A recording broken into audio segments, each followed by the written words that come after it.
Welcome back to my show! At ang aking guest dito ay si Regine Velasquez. Show mo na to! Show ko na to! Umpisahan na natin. Ate Regine, ano gusto mo unahin natin? Kahit anong, ano ba tong cauliflower na yan? Ano ba gagawin At mo dyan? mamaya, kasi yung mga nagda-diet dyan, yung mga gusto maging healthy. Imbis na rice, gagawa tayo ng cauli rice. Ay, ang social. Made of cauliflower. Gusto ko yun. So, dito muna tayo sa beef. Beef, oo. Unahin mo na yung Lalagyan beef. natin beef with garlic, olive oil, garlic, and rosemary.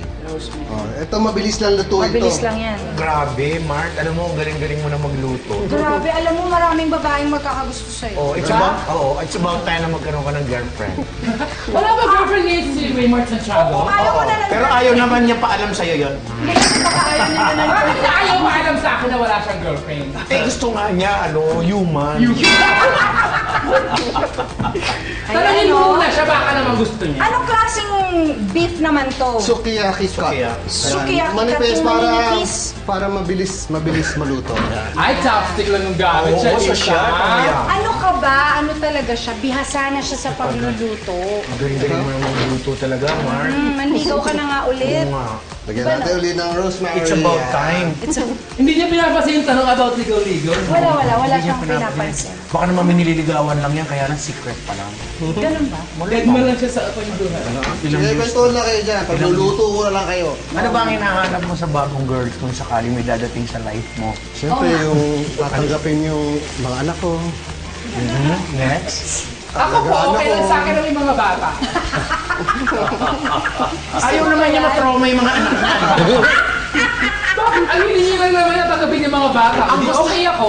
Ang gusto ng ni Raymart, second mother, hindi second monster. Ayaw mo nung meron ng mother, meron pang playmate. Ano mo? Playmates, Ay, magaling ka dyan. Hindi lang playmate, Ang private. mainit natin yan. Hindi na tahimik ka.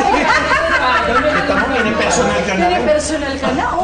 Kasi iba-ibang mga bata, di ba, ayaw din kumain ng gulay. So, Iti-disguise mo. dadayain natin. So, kuha kayo ng cauliflower. Lagyan mo ng bigote, Lagyan natin sa salamin. food processor. Talino mo doon sa disguise. Talino ko yes. Naman yung butter, ah. Ano butter? Tapos, lagyan natin ng garlic. Lagyan natin yan sa... Alam mo, huwag ka magmadali sa pag-aasawa. Talagang dapat nagbibigay ka ng time. Mga mamayang gabi. Mga mamayang gabi. Ayan, tapos na. Parang may... Yan. Parang mukha nga namang rice, ano? Pandaya. Cauliflower. Tama yung term mo. In disguise of. Oo. Kasi may bigote, may ano. Ay, parang. Yan. Try na natin yan. Ano muna, si Ate Regine. Siyempre. Sa akin muna, no? Ako host eh. Hindi. Ikaw yung pinakamaganda dito eh. Sabi daw. Eh kasi ako lang. yung kasama mo na. Nandito kaya ako din, Padilla. Hindi naman kaganda. At least maganda. Konti na lang eh. Kung di ka pa nag-lipstick, di wala na. Ay, masarap ah. Rice. Rice. Sarap, di ba? Sarap. Okay siya. Thank you. Thank you very much. Ang sarap ng pagkain na to at healthy pa. Ayan.